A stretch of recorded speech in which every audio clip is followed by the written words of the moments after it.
You step out of your tiny medieval village just before dawn, clutching a small sack of dried bread, some salted pork, and a leather flask filled with stale water.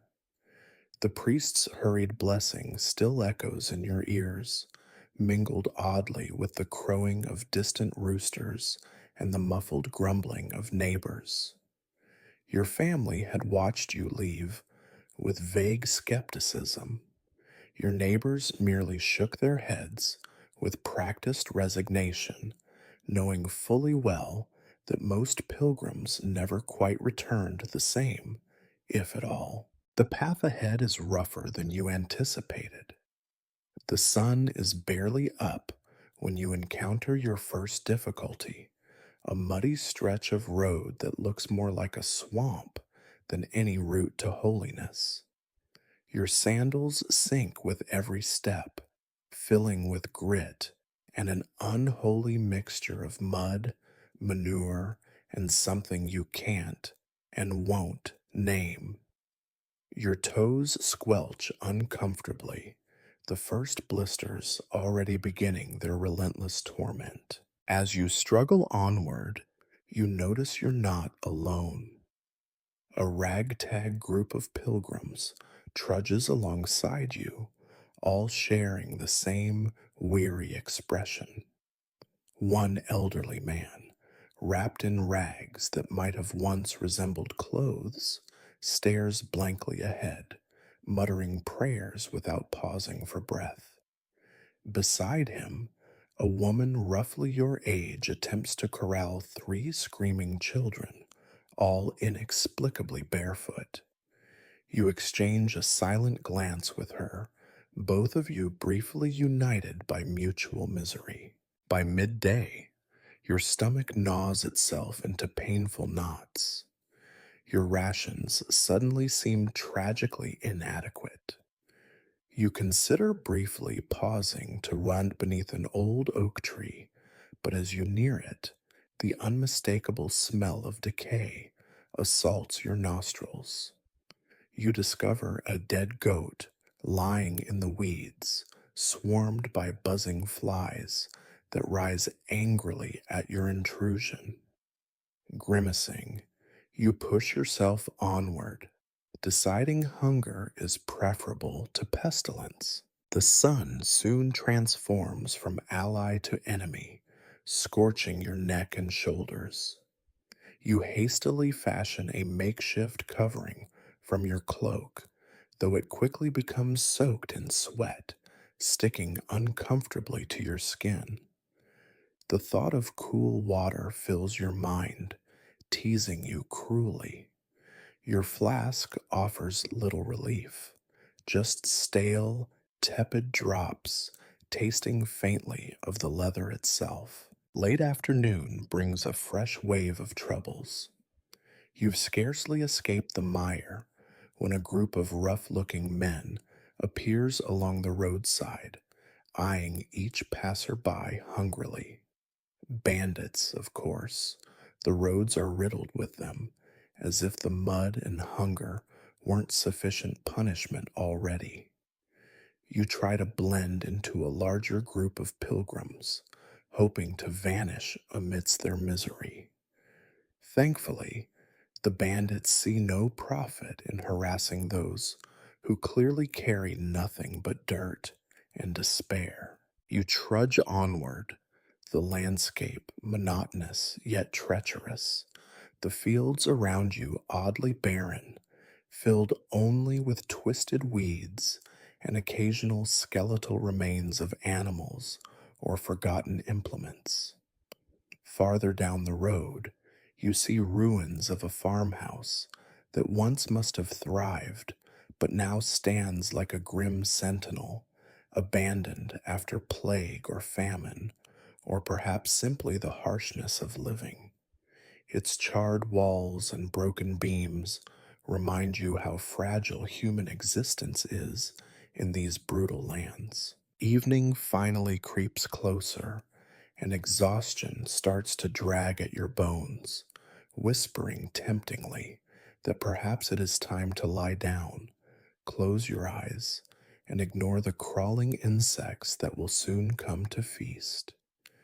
Yet the thought of being robbed or worse compels you to push forward to reach a rumored inn, a place supposedly welcoming to weary travelers. You snort at your naivete. You've never known comfort in your humble life, yet now, reduced by mere hours of pilgrimage to desperation, you crave the illusion of it. As darkness settles thick and absolute, the road becomes a twisted game of shadows. Every rustle in the bushes sends your heart racing, every passing traveler a potential threat.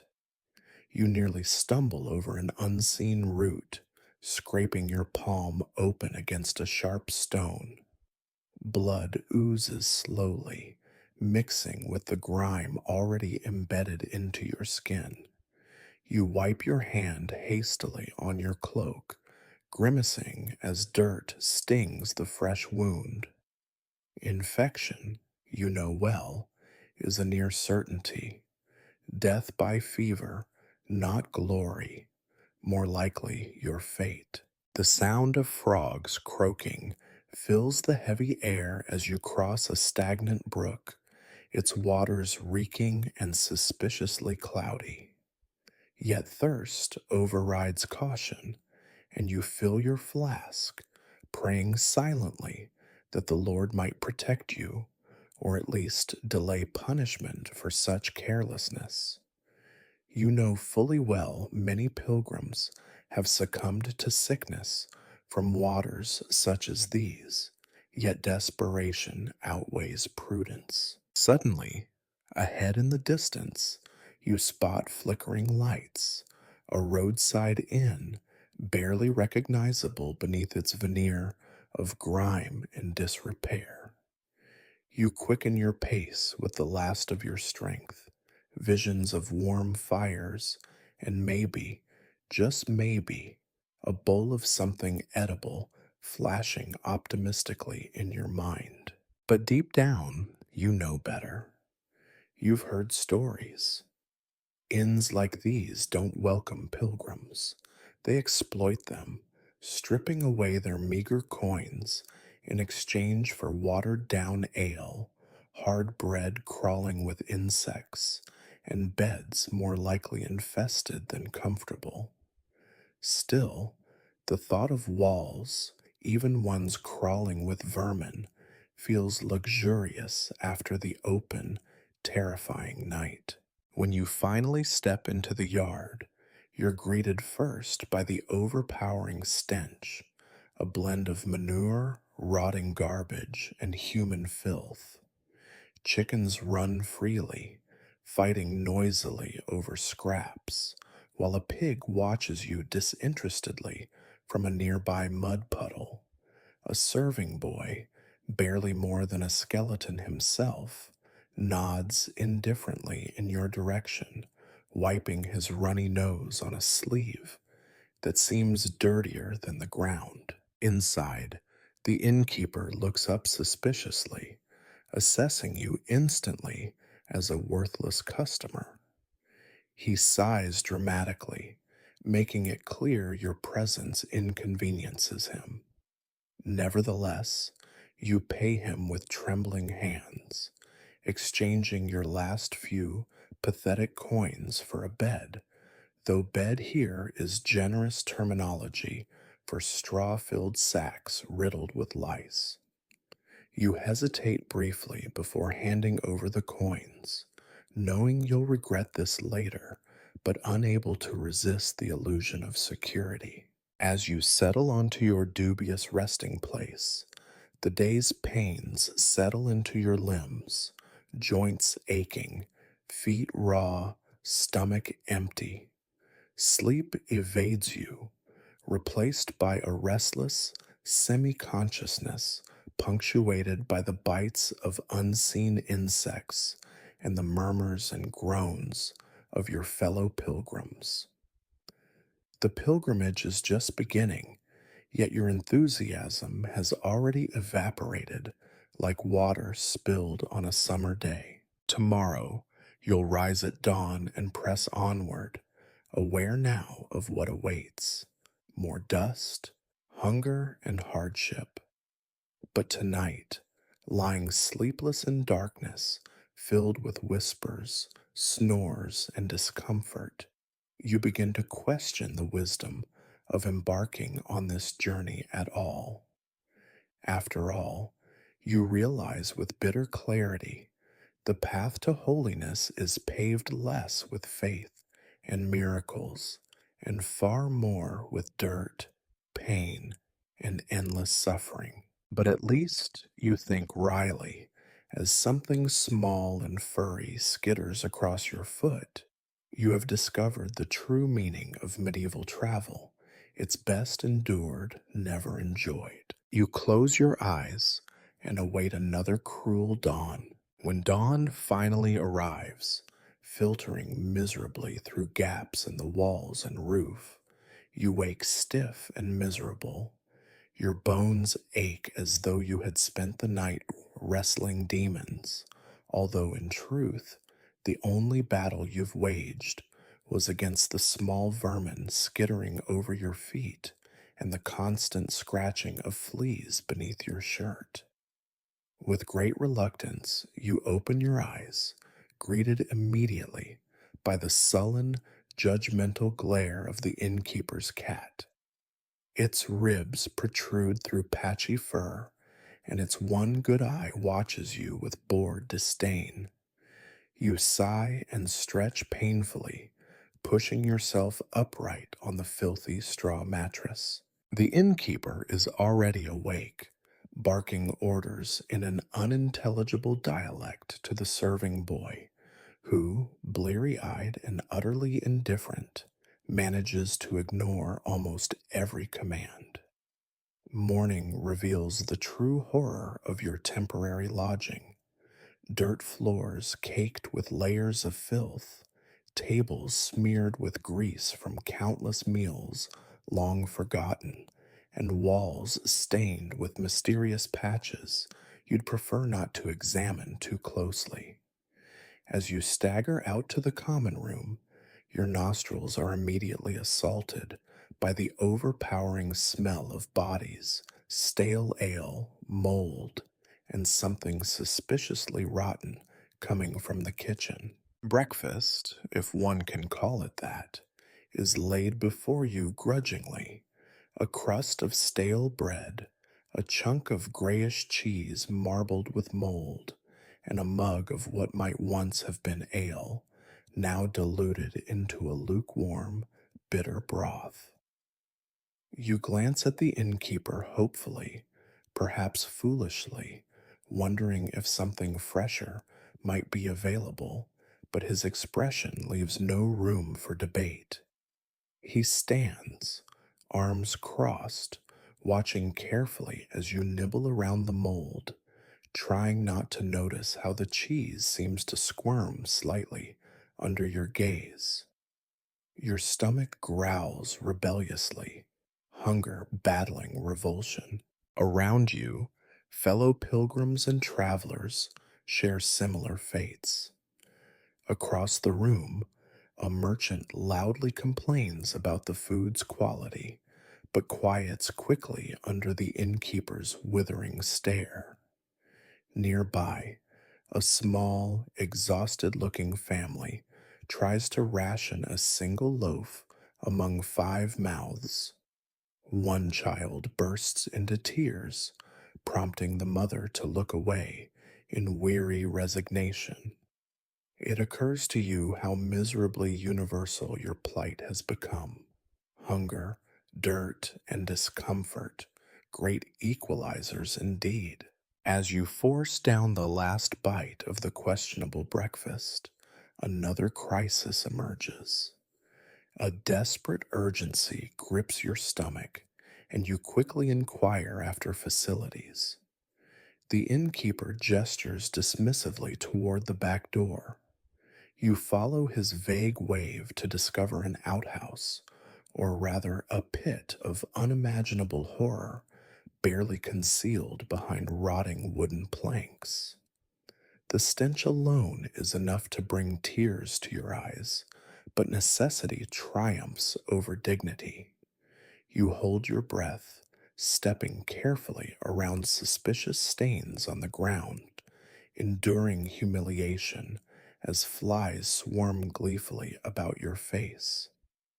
Upon emerging, you swear silently never again to complain about your home village's humble arrangements. Returning inside, you gather your belongings swiftly, eager now to escape this pitiful place.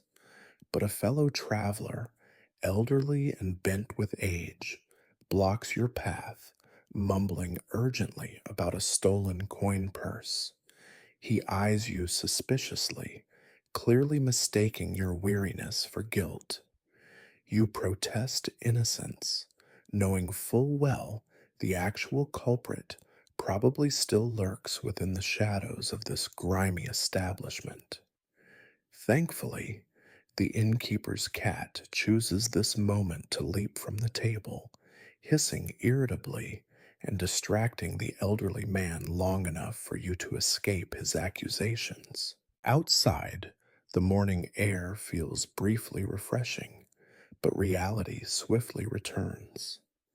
The inn's courtyard is littered with debris, broken barrels, scraps of discarded food already claimed by stray animals, and a muddy puddle in which the pig now blissfully wallows.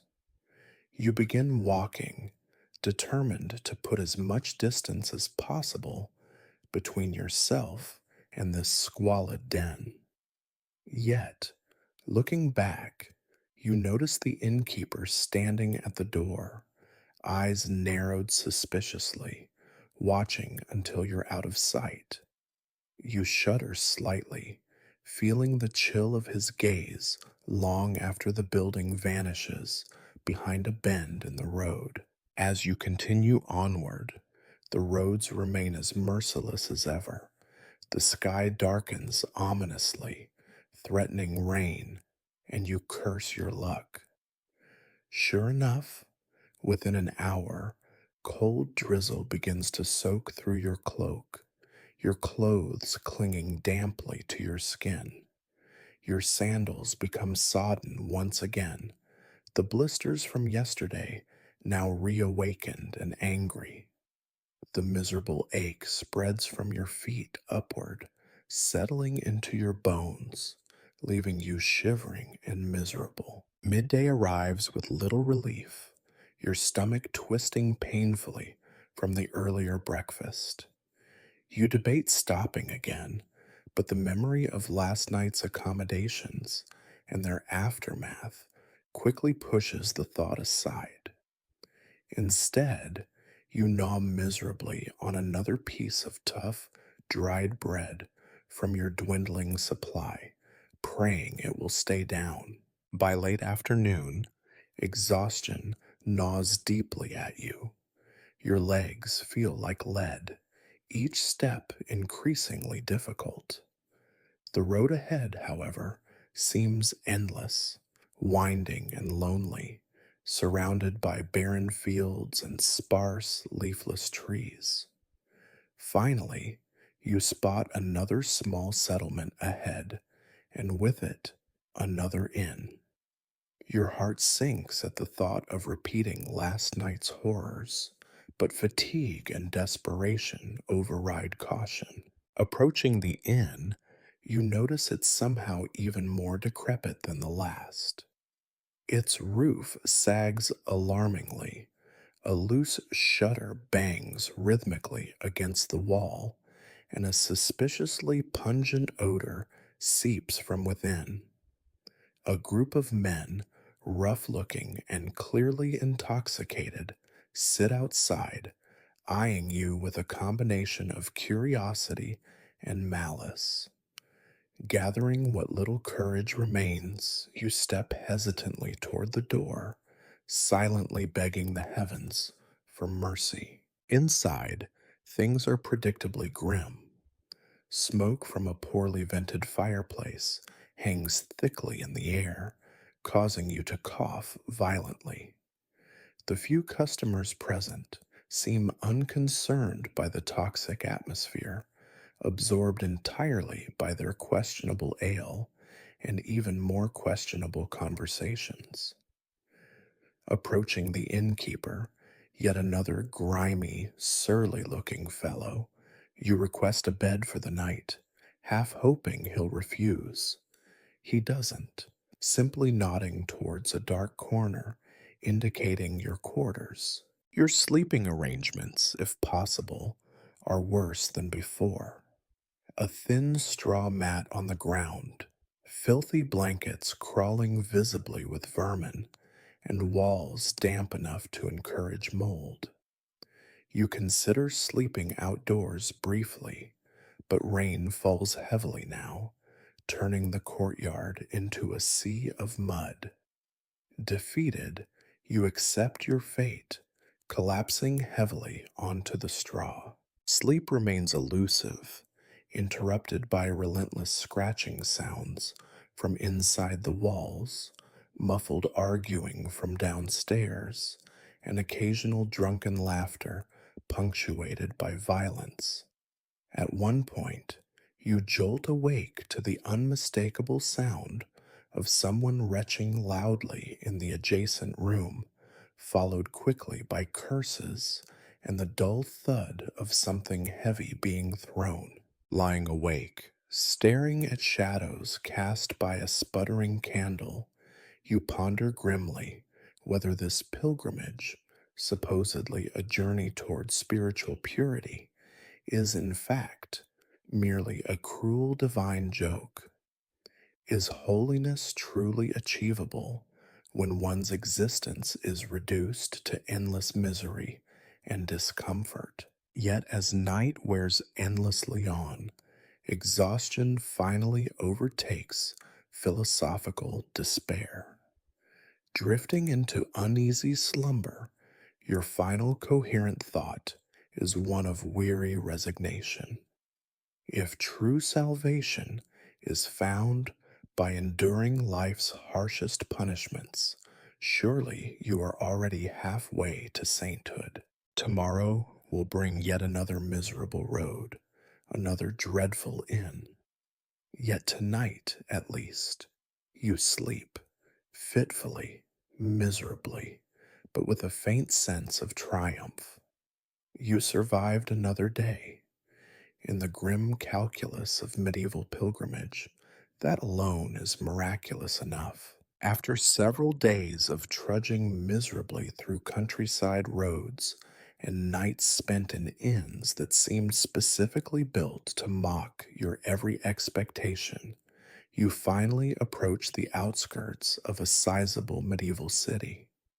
Your spirit briefly rises at the thought of markets, fresh food, and perhaps a bed that won't involve sleeping alongside rodents.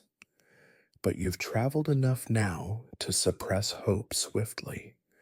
Optimism is a dangerous folly in your pilgrimage thus far. As you near the city gates, reality reasserts itself immediately. The streets surrounding the entrance are already crowded, chaotic, and alarmingly filthy.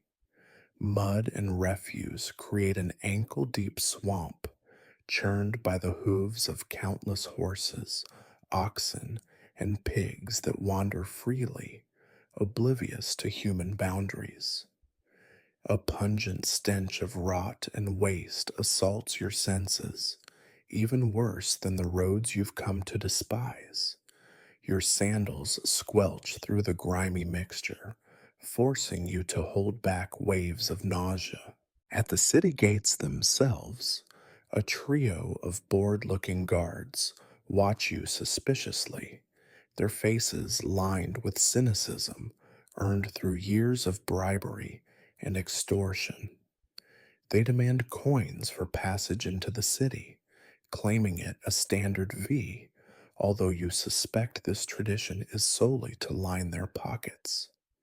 Reluctantly handing over your remaining copper coins, you pass beneath the towering walls, grimly noting that even the promised safety within the city seems now little more than a bitter illusion. Inside, the city streets are narrow, labyrinthine alleys, teeming with bodies moving endlessly in all directions. Merchants shout aggressively, promoting questionable goods. Beggars tug at your clothing, pleading in cracked voices for mercy or charity. You hesitate briefly, wanting to help, but knowing you barely possess enough to survive yourself. A child nearby observes your hesitation and promptly hurls a rotting apple at you, screeching insults when it narrowly misses. You hurry onward, embarrassed and eager to disappear into anonymity once again. As you wander deeper into the city's heart, the crowded streets grow darker and more treacherous. Buildings loom precariously overhead, leaning inward as if conspiring to block out what little sunlight struggles to filter down. Windows shutter quickly as you pass, wary eyes regarding you with suspicion or outright hostility. The ground itself is perilously uneven, cobblestones broken or missing, and the center of the street becomes a running gutter flowing sluggishly with raw sewage. You gag quietly, stepping carefully around foul puddles filled with refuse that no sane person would dare to identify. Eventually, your hunger compels you toward what appears to be a market square, crowded with stalls that seem to have been assembled hastily and without thought of hygiene. Vendors scream their prices, advertising produce in varying states of decay and meats of suspicious origin. You pause warily before a stall displaying fish that clearly expired days ago, swarmed by flies and reeking of rot. The vendor sees your skepticism and shrugs unapologetically, as if your distaste is merely ignorance rather than common sense. Desperation drives you further into the market until finally, resignedly, you settle on purchasing a chunk of bread from a baker whose wares seem comparatively less deadly. You exchange your last precious coin for bread that is hard, stale, and disturbingly damp. Gnawing miserably at it, you feel something crunchy and gritty between your teeth, sand, or possibly ground stone, further punishing your already battered mouth. Still, hunger pushes you forward, and you swallow hard, trying not to imagine what else might hide inside the bread's dark interior. Your next task, finding a place to sleep, is no easier. Wandering through increasingly suspect quarters, you're approached repeatedly by merchants of dubious merchandise, fragments of supposed saints' relics, guaranteed to bless or heal for a mere handful of silver. You decline politely at first, then curtly, finally fleeing when one particularly aggressive salesman offers you a vial claiming to contain water directly from the Holy Land, though it looks suspiciously like the street water you had seen pooling earlier. Eventually, desperation forces you toward yet another inn, marked only by a faded wooden sign swinging crookedly above the entrance. Inside, the establishment is predictably awful. Dirty straw strewn across floors, slick with spilled ale, and other unidentifiable liquids. The innkeeper here is an enormous man with a scarred face, more pirate than host. He demands payment up front, his eyes narrowing dangerously when you admit your lack of coin. With mocking laughter, he offers you space on the floor of a common room crowded with drunks and travelers in varying states of consciousness. As night falls, the room fills further, becoming intolerably crowded. You wedge yourself between two unconscious patrons, both snoring loudly and reeking of sour wine and sweat. The air grows thick, suffocating, and filled with sounds of drunken arguing and occasional bursts of violence. Sleep seems impossible.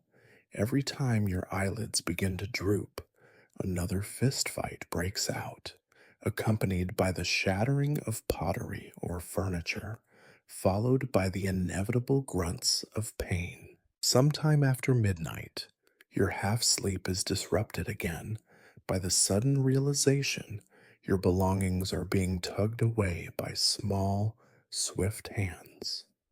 You jolt awake, grabbing at your satchel just in time to see a shadowy figure, a child, darting off into darkness. Your possessions are safe for now, but sleep abandons you entirely. Sitting awake, clutching your bag protectively, you wonder bitterly whether holiness is truly found at the end of this miserable journey, or if perhaps you've misunderstood some critical aspect of pilgrimage altogether. The following morning offers little respite. Emerging onto the street at first light, you're greeted by the aftermath of the previous night's revelries, vomit drying on cobblestones, bodies lying unconscious in gutters, and an acrid scent of burned wood lingering ominously in the air. As you pick your way carefully through debris, a gaunt priest approaches, pressing upon you yet another sales pitch, this one offering prayers for your soul at a special price. When you decline politely, he curses you loudly, declaring your soul already lost beyond redemption. Driven by desperation, you head toward the city cathedral, hoping at least for temporary sanctuary. Yet even here you find little comfort. The great stone building stands impressively from afar, but closer inspection reveals cracked walls, chipped statues of saints with missing limbs, and a persistent aroma of damp mold. Inside, hundreds of pilgrims crowd together, pushing and jostling roughly, each vying for their own share of divine attention. Prayers mingle with whispered complaints, and the priests move among you indifferently, collecting coins in exchange for dubious blessings. Kneeling uncomfortably on the cold stone floor, you try briefly to pray, but your mind refuses to focus. Hunger, exhaustion, and relentless misery have weakened your spirit. Instead of feeling nearer to holiness, you find yourself consumed by frustration, resentment, and a creeping despair. Is this the great journey of faith promised by so many before you? You begin to suspect you've been lured into a grand deception, a bitter joke at the expense of the hopeful and desperate. Eventually, weary and beaten, you leave the cathedral behind, stepping back onto the dirty streets with the sinking realization that this great city, like all you've encountered so far, offers no relief, only deeper, darker shades of misery. You resolve grimly to continue onward tomorrow, hoping vainly that whatever awaits ahead might be at least marginally less horrible than what you've left behind. As the sun sets, Once more over the crowded roofs, you accept the cruel reality of medieval pilgrimage, that the road toward heaven, if it exists at all, passes inexorably through hell. Leaving the grim city behind, you now push forward toward the very heart of your pilgrimage, a distant monastery famed across the land for housing sacred relics, bones of saints whose divine intercession is rumored to cure ailments, absolve sins, and perhaps even grant miracles to weary travelers such as yourself. You've clung to this goal through mud, hunger, sickness, and despair, believing firmly that all suffering will finally be justified by touching the holy remains. Yet, as you near the monastery grounds, after weeks of grueling travel, reality greets you once again with bitter irony. A sprawling encampment of pilgrims awaits you, a sea of humanity stretching out across fields churned to mud by countless feet and wagon wheels. Tattered tents and makeshift shelters lean precariously against one another, looking more like a battlefield encampment than a place of devotion. Smoke from cooking fires fills the damp air, mingling with the ever present stench of human waste, livestock, and rotting refuse. Your heart sinks as you approach this dismal scene, the promise of spiritual solace immediately replaced by the harsh truth. You must wait days, or even weeks, before your chance to approach the relics. There's no order here, only desperation and chaos, as pilgrims argue fiercely over scraps of food, wood for fires, or the barest hint of shelter from the incessant drizzle.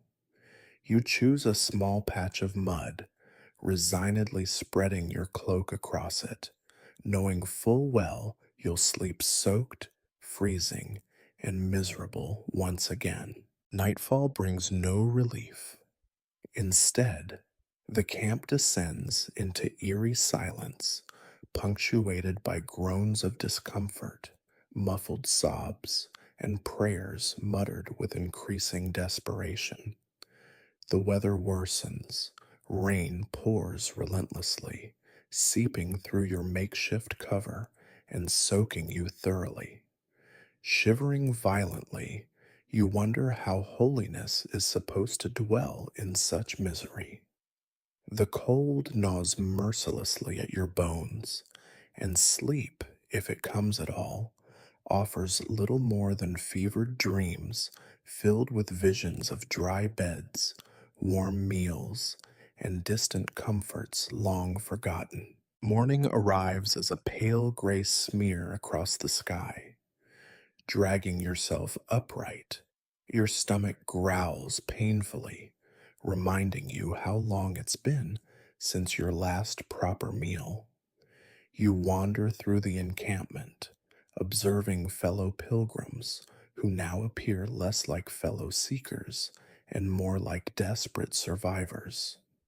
An elderly man coughs violently beside a smoking fire, staring into its smoldering embers with vacant despair. Nearby, a mother silently tries to comfort a crying infant, rocking it with hollow eyed resignation. Eventually, you approach the monastery itself, eager to at least glimpse the promised sanctity. But instead of holiness, you're greeted by commerce. Stalls line the pathway, manned by opportunistic merchants peddling holy artifacts, vials of dubious sacred water, and suspiciously uniform fragments of saints' bones. A seller aggressively waves toward you, presenting a guaranteed authentic splinter of the true cross for a small fortune in silver. Another promises miraculous cures from oils labeled ambiguously as blessed by angels. You shake your head in disbelief, sensing that faith here has become merely another commodity, cynically marketed and fiercely bargained for. The monastery's entrance, when you finally reach it, proves equally disheartening.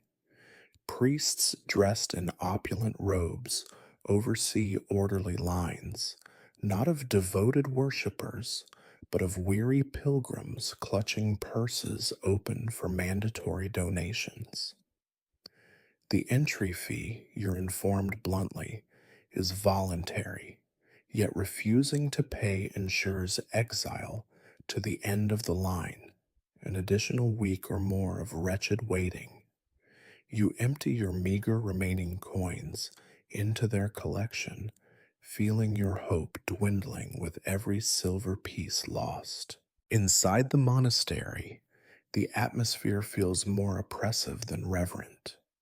Crowds jostle impatiently, pressing forward to glimpse the relics displayed behind heavy bars.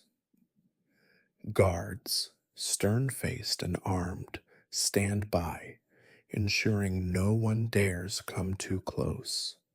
The sacred bones themselves, small, grayish fragments, illuminated by sputtering candles, are barely visible from your position.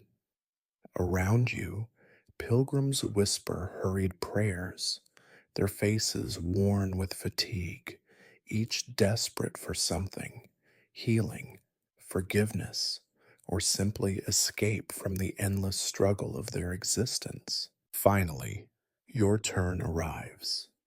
Shuffling forward, you stand before the relics, your fingers grasping cold iron bars. You mutter a hurried, distracted prayer, but the expected surge of spiritual clarity does not come. Instead, you feel only emptiness, a quiet realization that your long journey has culminated in disappointment. The bones before you offer no solace, no divine whisper, no miraculous relief. You're suddenly struck by the grim thought that these bones might not even be genuine, just another clever fraud in a long line of disappointments you've encountered. Exiting the shrine, your heart heavy and steps uncertain, you overhear pilgrims whispering doubts similar to your own. Rumors of fraudulent relics, corrupt monks, and fabricated miracles circulate freely. One woman sobs quietly to her husband, lamenting the loss of their savings, sacrificed for healing that never came. The harsh truth dawns upon you: holiness here, perhaps everywhere, is less a genuine spiritual pursuit and more an elaborate performance designed to exploit those already desperate and miserable. Outside again, you stumble back toward your muddy shelter, the rain now driving harder, as if mocking your disillusionment.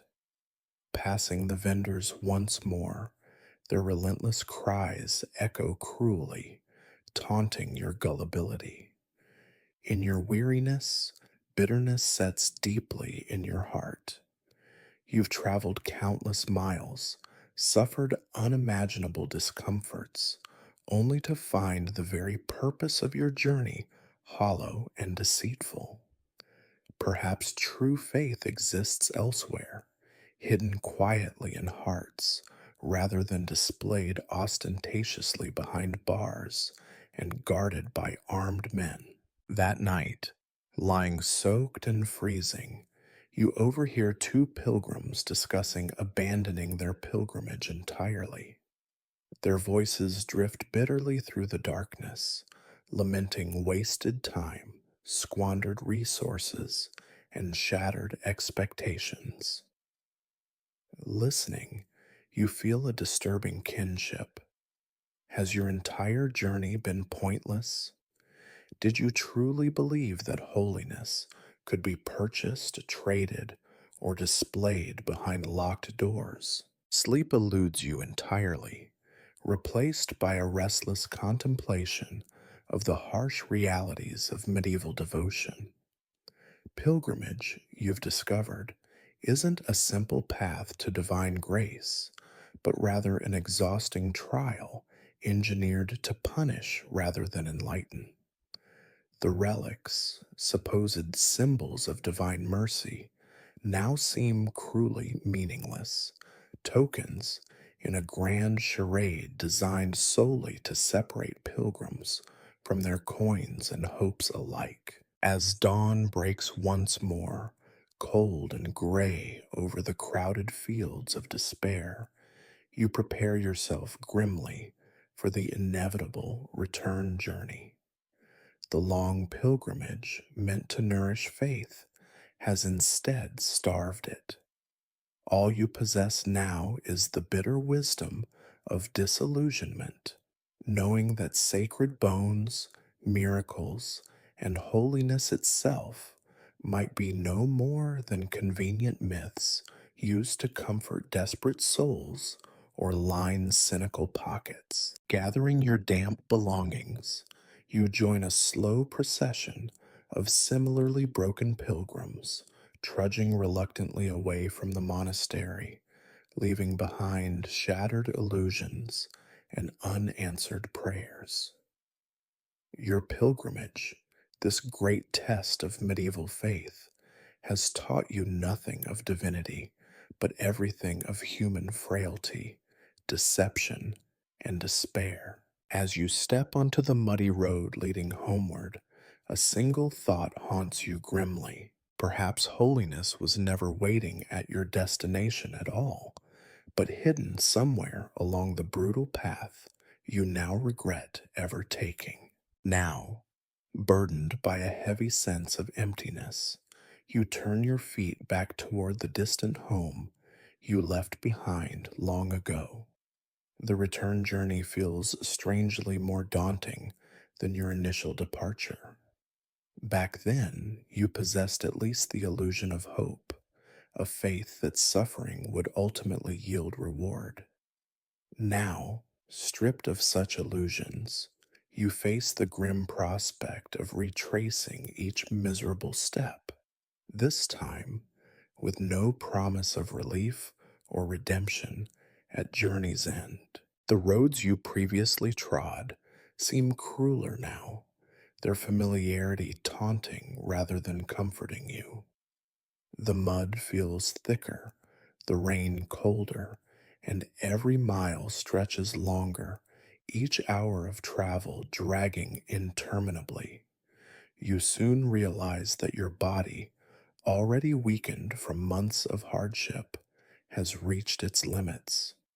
Your feet bleed openly now, sandals barely clinging to ruined soles, every step feeling like punishment inflicted directly by divine irony. Food, never abundant, grows scarce, leaving you weak and dizzy. Fellow pilgrims, equally broken and disillusioned, shuffle along beside you in grim silence. A shared glance confirms the unspeakable truth. None of you received the miracles you had desperately sought. You now journey together like ghosts, bound not by faith or hope, but by shared despair. One evening, exhausted beyond endurance, you seek refuge in another miserable roadside inn, only to find it even worse than any before. The owner, sensing your desperation, charges exorbitantly for moldy bread and water that smells distinctly of spoiled meat. Reluctantly, you pay with the last scrap of your dignity, choking down foul morsels while rats openly scurry across the floor, indifferent to your presence. At night, lying awake in the filth and darkness, fever begins to grip you. You tremble uncontrollably, sweat soaked yet shivering.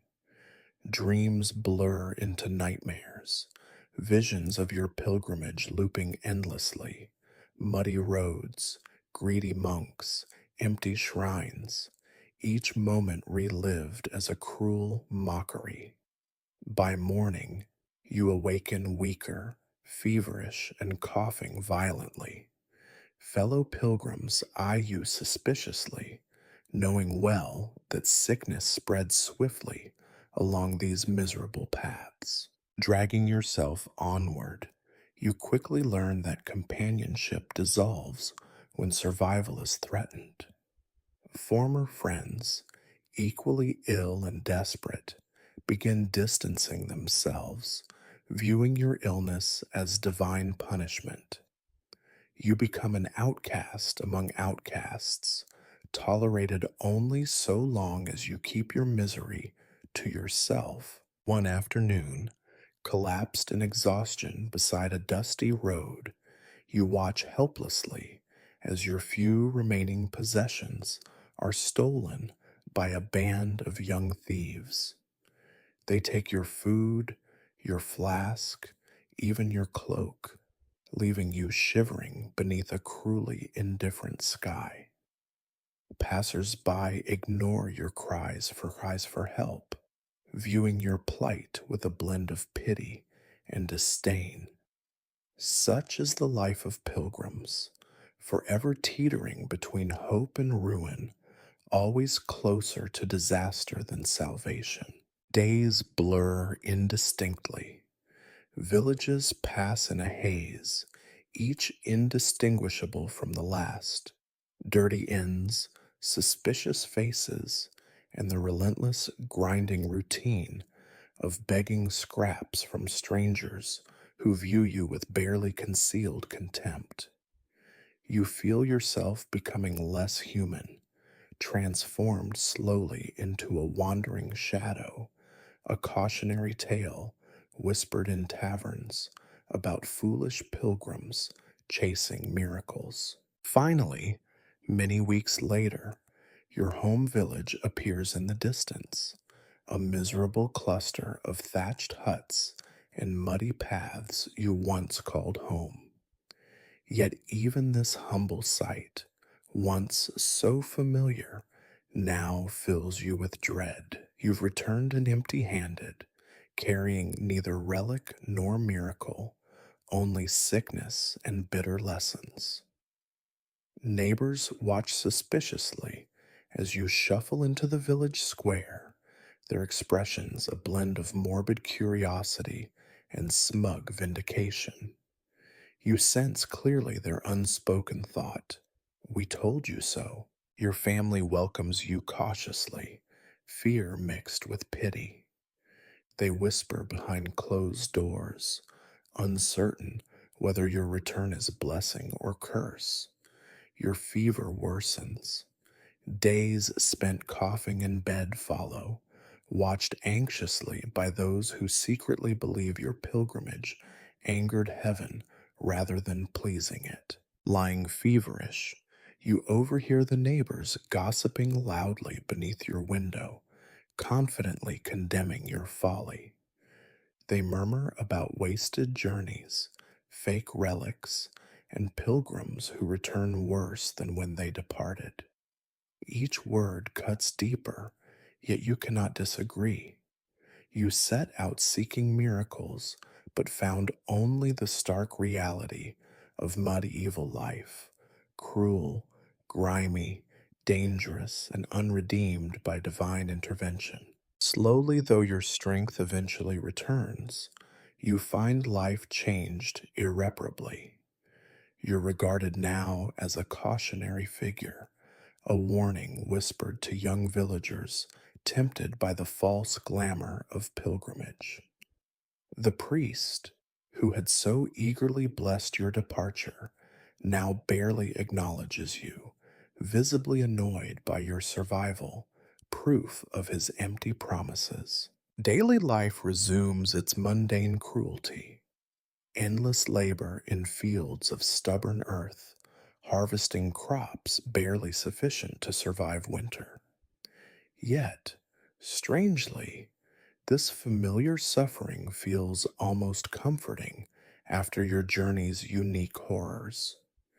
You discover a grim solace in routine misery, understanding at last the harsh truth of your pilgrimage, that holiness does not dwell in distant relics or shrines, but rather in enduring the ceaseless brutality of ordinary existence. Years pass, and memories of your pilgrimage fade into village legend, cynical tales retold over ale, exaggerations and mockery deepening with every year.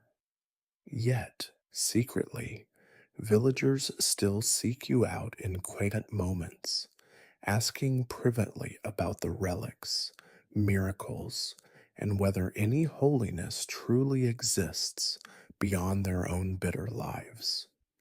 You answer simply that the road taught you only that true holiness might be surviving the unholy misery of daily existence itself. Now elderly, reflecting upon your pilgrimage one final time, you recognize its bitter gift, stripping away illusions, revealing the grim reality that medieval life offers neither justice nor divine relief, only endurance, stubbornness, and the faint hope of survival. Your body carries scars from sickness and hardship. Your heart remains heavy with disillusionment.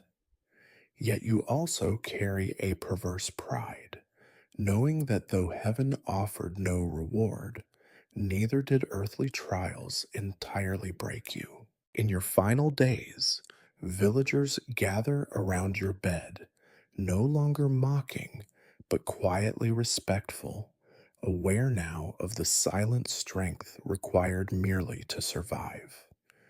They whisper hesitant prayers, uncertain if God listens, yet hopeful your suffering finally earned divine attention. Yet you know better. Holiness is not found in sacred bones, distant monasteries, or miracle peddlers, but rather in this quiet endurance, the unspoken dignity of bearing life's relentless cruelty without surrender. As darkness gathers gently around you, a strange peace settles upon your weary heart. Your pilgrimage, though devoid of miracles, revealed the brutal, undeniable truth of medieval existence. Life is harsh, filthy, dangerous, and ultimately meaningless, yet endured simply because no other choice remains. With your final breath, you whisper softly to those gathered, an ironic prayer forged in bitter wisdom. Blessed are those who expect nothing, for they alone are never disappointed. Closing your eyes at last, you find solace, not in miracles, but in finally escaping the punishing pilgrimage of daily medieval life itself.